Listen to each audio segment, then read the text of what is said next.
Hello दोस्तों, आज फिर मैं आप लोगों के लिए लेके आया हूँ एक नई अपडेट।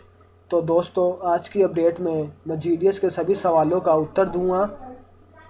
तो दोस्तों, अगर आप लोगों को भी कुछ सवाल पूछने हैं तो प्लीज़ कमेंट बॉक्स में ज़रूर लिखना ताकि मैं आपको उसका आंसर दे सकूं। दोस्तों, वीडियो शुरू करने से पहले अगर अभी तक आपने मेरा चैनल सब्सक्राइब नहीं किया है तो प्लीज़ सब्सक्राइब कर लीजिए ताकि आपको ऐसी नई नई अपडेट्स मिलती रहें। तो चलिए दोस्तों, शुरू करते हैं। दोस्तों, सबसे पहला सवाल हमसे पूछा है कि वीपी रिटर्न या सीओडी का वीपीएमओ कैसे निकालते हैं। तो दोस्तों, इसका आंसर है कि सीओडी का और वीपी रिटर्न करते हैं उसका कोई वीपीएमओ नहीं निकलता है। वीपीएमओ केवल जब भी वीपी पैड की जाती है तभी निकलता है। सीओडी का और वीपी रिटर्न का कोई वीपीएमओ नहीं निकलता है। दूसरा सवाल पूछा है हमसे कि इनसफिशिएंट एड्रेस वाली रजिस्ट्री को या स्पीड पोस्ट को कैसे रिटर्न किया जाता है और क्या उसे 7 दिन पहले रिटर्न किया जा सकता है।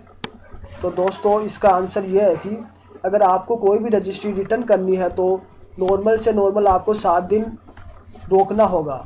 अगर उसका इनसफिशिएंट एड्रेस की वजह से आप किसी भी रजिस्ट्री को रिटर्न टू सेंडर कर रहे हैं तो उसे 7 दिन अपने को रोकना ही होगा। अगर आप उसे किसी अन्य रीजन की वजह से रिटर्न कर रहे हैं तो वो 7 दिन से पहले भी रिटर्न की जा सकती है।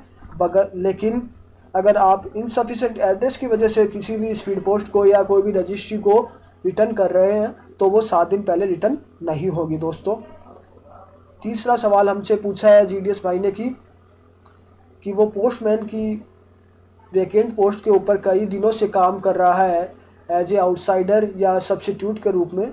तो ऐसी स्थिति में क्या जब वो वापस जीडीएस या अपनी वीपीएम की पोस्ट पर वापस काम करेगा तो उसकी सैलरी में कोई फ़र्क पड़ेगा या नहीं।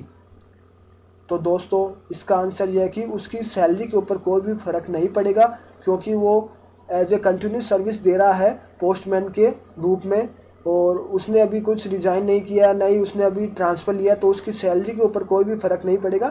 एज ए वो पोस्टमैन के रूप में सब्स्टिट्यूट के रूप में काम कर रहा है तो कोई दिक्कत नहीं है। दोस्तों, जब भी वो वापस बीपीएम की पोस्ट पे या ईडीएमसी की पोस्ट पर आएगा तो उसकी सैलरी के ऊपर कोई फ़र्क नहीं पड़ेगा। तो दोस्तों, ये थे हमारे कुछ हमसे पूछे गए कुछ सवाल जिनके आंसर मैंने दिए हैं। अगर आप भी हमसे सवाल पूछना चाहते हैं तो कमेंट बॉक्स में ज़रूर लिखिए ताकि हम उसका आंसर दे सकें। और हाँ दोस्तों, वीडियो को शेयर करना मत भूलना ताकि और भी जीडीएस भाइयों को इनकी जानकारी मिल सके। धन्यवाद दोस्तों।